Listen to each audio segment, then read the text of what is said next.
Thanks, Chair. I'm not going to be too long, Chair, I promise. Greetings to the acting DG and members on the platform.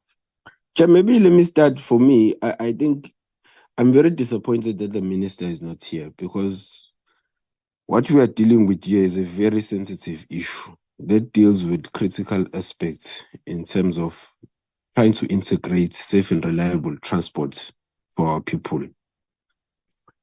Now, the fundamentals, Chair, is that the cost for transportation on our people on the ground is extremely expensive for them to travel to get to work in other areas.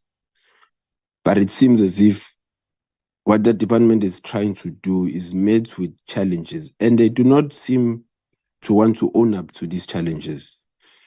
And there are going to be delays in trying to achieve what we are trying to achieve with our people. And the issues are going to get worse, Chair, with the proposed fuel levy going up and all of that. So our people are really going to struggle.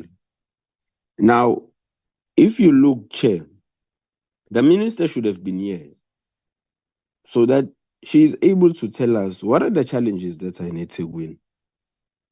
Because I see that the department is failing to get the transport system, the integrated transport system of eThekwini to go live. And now they are bullying the city by withholding the grants. Because this is what the department is doing. If there are challenges within a municipality, they are unable to resolve those challenges, to get to the crux of the matter, to say, what are the challenges here? These are the proposed solutions. Then they just withhold money and bully the cities to go and solve those problems, only to find that by withholding the grant, you are then creating further problems for the cities. Now, Chair, in terms of ownership or in terms of participation, because part of the integrated transport system is transformation. We want to transform the transport sector, but also get the minibus operators to participate in this integrated transport system. One of the reasons why eThekwini is not operational is because they are unable to find each other with the minibus transport operators. And that's what is at play there. And the department is not coming forward, because now the minister has issued an instruction that they are giving eThekwini 12 months to operate. But I can tell you now that after 12 months, that transport network of eThekwini will not be functional, because they are unable to find each other in terms of how then do the minibus operators participate in this network. You go and give them a contract that is 3, 5, 6. Well, in Cape Town it's 12 years, in other cities it's not. To say, come in as minibus operators and participate and be within these buses. It's either you are an operator, or we give you a certain share of ownership and all of that. But what happens after the contract has expired? What then is it in it for the minibus operators, who must do away with their routes, who must do away with their minibuses? What is the department doing to capacitate them, or to ensure that they remain in the system and they remain operational and they are able to feed their families? And that's where the problem is. Because in Cape Town, and that's why we have a problem in Cape Town, because Cape Town always seems to have a preferable preference than any other city. Because you've got the Golden Arrow Bus Services in Cape Town, which is GAPS, which has got an unending contract with the department. They are operating those buses, they are managing those buses.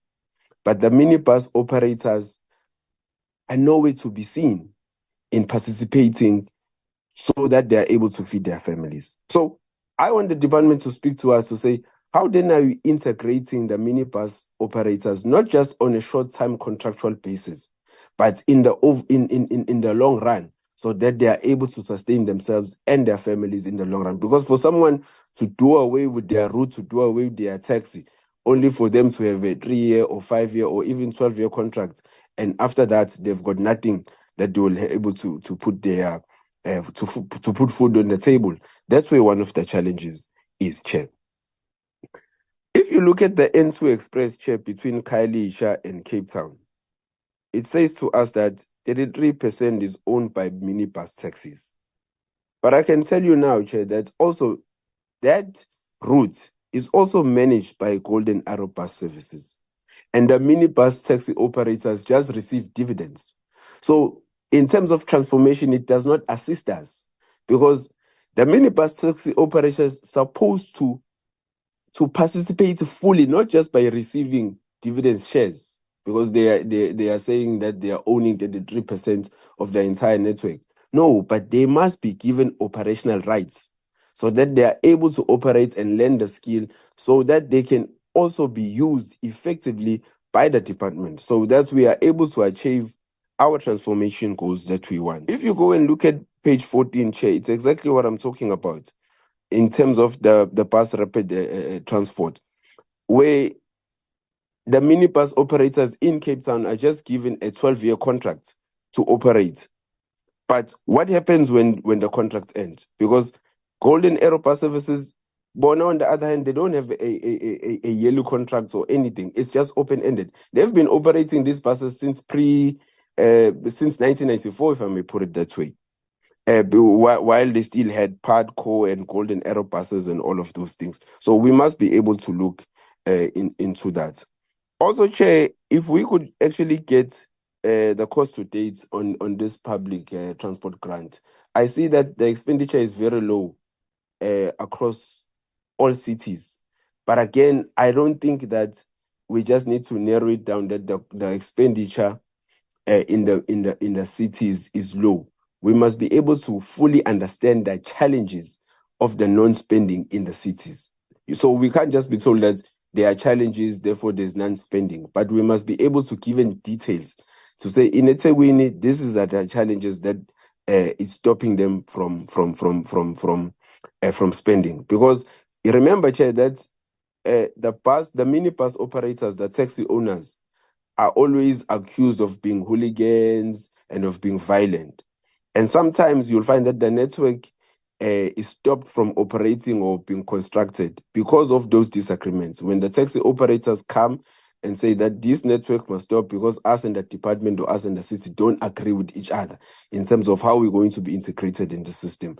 Not that they don't want this integrated transport, but they are saying that they do not feel that they are fully involved in terms of how they must benefit in the entire network. So I want the department to actually expressly explain to us how then are they making sure that the minibus taxi operators benefit in this entire network. And lastly, Chair, the entire food chain, I do not think that it is feasible for the disabled communities, especially those with wheelchairs and those with visually impaired deficiencies.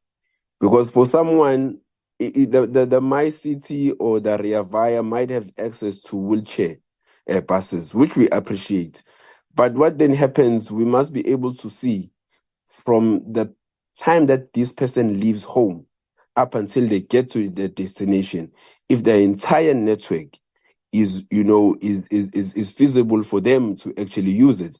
How then do they leave home to get to the bus stop for them to use the bus? After they depart the bus, is then the network also user friendly for them to continue and reach their destination? So I'd like also the department to speak to that, to say, can the disabled community fully benefit from this network from their point of departure to their destination? Is it actually user friendly, or is just when you reach the bus stop and you get into the bus, and after you depart the bus, also the department doesn't really provide a network for them to be able to fully use it? Thank you very much, Chipes.